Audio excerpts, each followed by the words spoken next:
নমস্কার, আমি সৃজনী আর welcome to ওমেনিয়া। আজকে যে বিষয়টা নিয়ে কথা বলবো সেই বিষয়টা নিয়ে কমেন্ট সেকশনে বহু লোক বহু কমেন্টস করেছেন এর আগে, এবং এই প্রশ্নের উত্তর আমাকে নানাভাবে দিতে হয়েছে। কিছু লোক ডাইরেক্টলি জিজ্ঞেস করেছেন এবং কিছু লোক ইনডাইরেক্টলি জিজ্ঞেস করেছেন।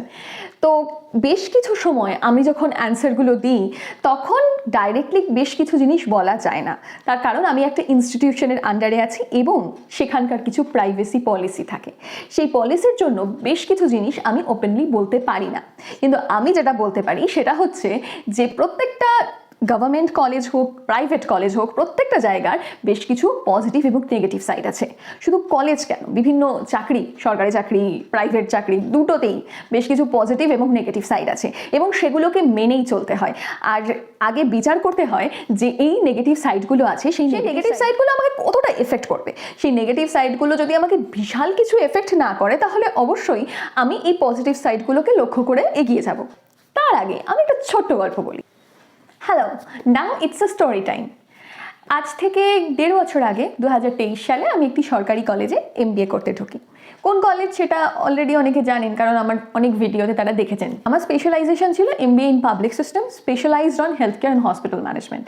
এটা যখন আমি ঢুকতে যাই তখন আমাকে প্রচুর ব্যক্তিরা বলেন যে কেন তুই MBA ইন ফাইন্যান্স করলি না, HR করলি না, কিংবা বিজনেস অপারেশন অ্যানালিটিক্স ইত্যাদি ইত্যাদি করলি না, তাহলে তুই বেটার এক্সপিরিয়েন্স পেতিস, বেটার এক্সপোজার পেতিস, অনেক ভালো স্যালারি পেতিস, তুই কেন এইসব হাবিজাবি জিনিস চয়েস করলি। তখন আমার কাছে বেশ কিছু ইনফরমেশন ছিল। আমি অলরেডি তখন ওই কলেজের কিংবা আদার কলেজেরও যে সিনিয়র আছেন ওই ফিল্ডগুলোর, তাদের সাথে কন্ট্যাক্ট করার চেষ্টা করি এবং তাদেরকে শুধু জিজ্ঞেস করার চেষ্টা করি কী কী পজিটিভ সাইড আছে এবং কী কী নেগেটিভ সাইড আছে। যে তথ্য আমার হাতে আসে তার সেখানে পজিটিভ সাইড হচ্ছে যে জবের কোনোদিন অভাব হবে না এবং বেশ ভালো রকম শিখতে পারবো। আর নেগেটিভ সাইড হচ্ছে যে স্যালারি কম্পারেটিভলি অন্যান্য ডিপার্টমেন্টের থেকে একটু কম হয় আর গ্রোথটা একটু স্লো হয়। আর তার পাশাপাশি হচ্ছে যে কমিউনিকেশন স্কিলটা খুব ভালো হতে হবে। যদি কমিউনিকেশন স্কিল ভালো না হয় তাহলে সেটা একটু সমস্যা তৈরি হতে পারে। আমাকে এই দুটো পজিটিভ আর নেগেটিভের মধ্যে নেগেটিভটা খুব একটা বেশি এফেক্ট করতে পারেনি, সেই জন্য আমি এই কোর্সটা চয়েস করেছিলাম। এবং কোর্সটা চয়েস করার পর বিগত 1.5 বছর ধরে প্রচুর মানুষ নানান কিছু বলার পরেও আমার রিগ্রেট হয়নি, কারণ আমার কাছে এর আগে থেকেই অনেক তথ্য ছিল। হ্যালো, এই যে এতক্ষণ একটা গল্প শুনলে, সেই গল্পটা তো আমার গল্প, আর সেই গল্পটা এই আমাদের মতো জেনারেশনে যারা এই ধরনের জিনিসগুলো নিয়ে খুব রিসার্চ করে, কোথায় কলেজ করবে, কোথায় MBA করবে, কোথায় গ্র্যাজুয়েশন করবে তাদের জন্য। কিন্তু তার পাশাপাশি এত পড়াশুনো হয়ে গেলে তো এবার একটু ডিফিকাল্টি হয়ে যায়, কিছু তো এন্টারটেনমেন্টও দরকার। আর সেই জন্য এই এন্টারটেনমেন্টের জন্য বাংলা গল্প, কবিতা এবং সাহিত্য দিয়ে ভরা একটা নতুন চ্যানেল খুলেছি, যে চ্যানেলে শুধুমাত্র বাংলা কবিতা এবং গল্প, বেশ কিছু প্রাচীন ইতিহাস নিয়ে গল্প থাকবে। এই চ্যানেলটার নাম হচ্ছে স্টোরিজ উইথ সৃজনী।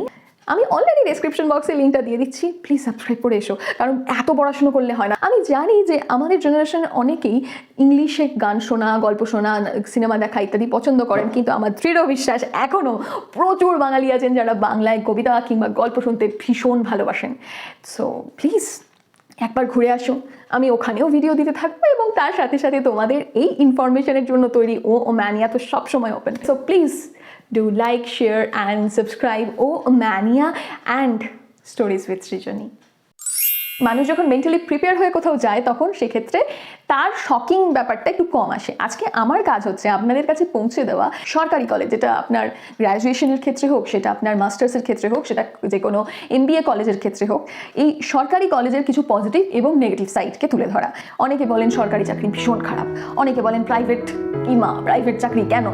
আপনি যদি ইদানিং বিয়ের মার্কেটটা দেখেন, আনন্দবাজার পত্রিকার যে পাত্রপাত্রীর বিজ্ঞাপনটা দেখেন, তাহলে আপনি দেখতে পাবেন সরকারি চাকুরে ছেলে কিংবা মেয়ের চাহিদা যথেষ্ট বেশি এবং তার সাথে সাথে আছে MBA, IIM, IIT খ্যাত ইঞ্জিনিয়ার, MBA, এদের প্রচুর চাহিদা।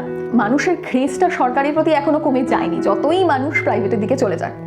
এই ক্রেজটা থাকার পেছনে নিশ্চয়ই কিছু পজিটিভ সাইড আছে। কিছু পজিটিভ সাইড থাকলে তার সাথে সাথে একটা লম্বা লিস্টে নেগেটিভ সাইডও আছে। আজকে শুধু তুলে দেওয়ার কাজ আমার, যে এই পজিটিভ আর নেগেটিভ সাইডগুলো।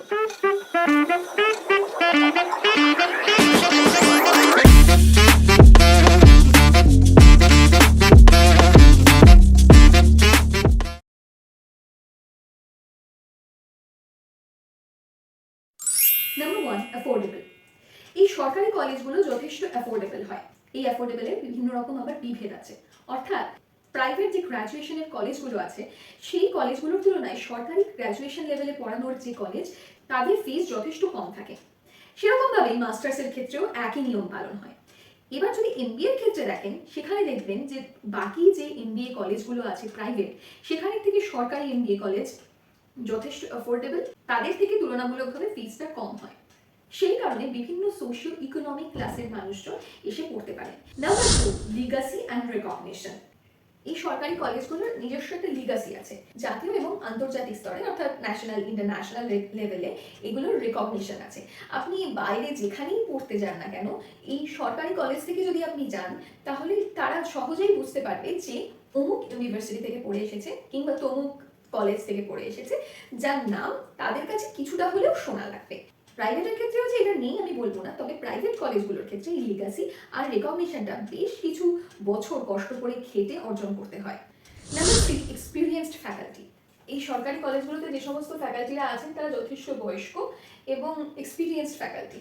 তারা যতটুকু পড়ান যথেষ্ট ভালোভাবে মন দিয়ে পড়ানোর চেষ্টা করেন। Number 4, strong alumni network. এদের অ্যালুমনাই বেস যথেষ্ট স্ট্রং হয় বেশ কিছু প্রাইভেট কলেজের থেকে, কারণ প্রাইভেট কলেজগুলো শুরু হয়েছে হয়তো 10 বছর কিংবা 12 বছর কিংবা ম্যাক্সিমাম 20 বছর, কিন্তু সরকারি কলেজ তো বছরের পর বছর ধরে চলে যাচ্ছে। সেই কারণে আপনি যদি চেষ্টা করেন তাহলে কিন্তু সেই অ্যালুমনাই নেটওয়ার্ক ধরে ওপরের দিকে উঠতে পারবেন কিংবা চাকরিও পেতে পারেন। এই জন্য যে প্লেসমেন্ট হয় সেটা সেই ব্যক্তির কিংবা সেই স্টুডেন্টের নিজস্ব ট্যালেন্টে হয়। Number 6, diverse financial background. এই ডাইভার্স ফাইন্যান্সিয়াল ব্যাকগ্রাউন্ডের কারণ হচ্ছে অ্যাফোর্ডেবিলিটি। যেহেতু এই কলেজগুলো সেটা এমবিএর ক্ষেত্রে এমবিএ স্ট্যান্ডার্ডে, গ্র্যাজুয়েশনের ক্ষেত্রে গ্র্যাজুয়েশন স্ট্যান্ডার্ডে এবং মাস্টার্সের ক্ষেত্রে মাস্টার্সের স্ট্যান্ডার্ডে একটা টাকা ডিমান্ড করে। প্রাইভেটের ক্ষেত্রে প্রাইভেট অন্যরকম ডিমান্ড করে, সরকারি ক্ষেত্রে সরকারি অন্যরকম ডিমান্ড করে। সেই কারণে আপনি যেমন প্রচুর ওয়েলদি ফ্যামিলি থেকেও স্টুডেন্ট দেখতে পাবেন, সেরকম আপনি মিডল ইনকাম গ্রুপ কিংবা লো ইনকাম গ্রুপ থেকেও স্টুডেন্ট দেখতে পাবেন। তার ফলে আপনার ওই কলেজে গিয়ে বন্ধু বানানো কিংবা ওই কলেজের এনভায়রনমেন্টের সাথে আপনি ঠিক ম্যাচ খাওয়াতে পারবেন। অনেক ক্ষেত্রে আপনি যদি এমন কোনো একটা কলেজে যান যেখানে ফিস যথেষ্ট বেশি, আপনার নিজের যে ইকোনমিক ব্যাকগ্রাউন্ড আছে তার থেকে যথেষ্ট বেশি, তাহলে সেক্ষেত্রে আপনার সেখানে খাপ খাওয়াতে নিজেকেও একটু অসুবিধা ফেস করতে হয়। এবার আসি মোস্ট ওয়ান্টেড নেগেটিভ সাইডগুলোতে। Number 1, less focus on industry based expert guidance. অর্থাৎ বিভিন্ন প্রাইভেট কলেজে যেখানে ইন্ডাস্ট্রি এক্সপার্টদের নিয়ে এসে তাদের ইন্ডাস্ট্রিতে কি কি সমস্যা হচ্ছে, তাদের ইন্ডাস্ট্রিতে কি লেভেল আপ হচ্ছে এবং কি কি স্কিল দরকার ইত্যাদির সাথে পরিচয় করানো হচ্ছে স্টুডেন্টদের, সেক্ষেত্রে সরকারি কলেজ কিন্তু গোলে গোলে গোল খায় প্রাইভেট কলেজের কাছে। Number 2, more focused on theoretical studies. Most important negative side হচ্ছে সরকারি কলেজগুলোতে প্র্যাকটিক্যালের থেকে থিওরিতে বেশি জোর দেওয়া হয়। আপনার যে স্কিল তৈরি করার জন্য যে যে প্র্যাকটিক্যাল জিনিস হাতে কলমে করার, সেগুলোর স্কোপ অনেক কম থাকে। তুলনামূলকভাবে আপনি যদি প্রাইভেট কলেজে যান সেক্ষেত্রে এই ধরনের স্কোপ একটু বেশি পাওয়া যায়। Number 3, complicated exam system and study design. Private কলেজগুলোর থেকে সরকারি কলেজ বেশ চেপে খাতা দেখা কিংবা মার্কস একটু কম দেওয়া, এগুলো আজকের নয়, বহু বহু বছর ধরেই এই সরকারি কলেজে হচ্ছে এবং হয়ে আসছে। আমি যখন প্রথম ক্যালকাটা ইউনিভার্সিটিতে ঢুকি গ্র্যাজুয়েশনের সময়, সেই সময়ও আমি বহু সিনিয়রের মুখে শুনেছিলাম ক্যালকাটা ইউনিভার্সিটি ভীষণ কঠিন খাতা দেখে এবং নাম্বার দিতে চায় না। এই বিষয়টা আজকের নয়, বহু বছরের। তারা স্ট্যান্ডার্ডটাকে যথেষ্ট হাই করে রেখেছে। তাদের পড়ানোর তুলনায় তাদের কোয়েশ্চেন যথেষ্ট টাফ হয় এবং তার পাশাপাশি মার্কসও বেশ চেপে দেওয়ার একটা ব্যাপার থাকে। সবার আগে হচ্ছে আপনার কি পছন্দ, পার্সোনাল চয়েস।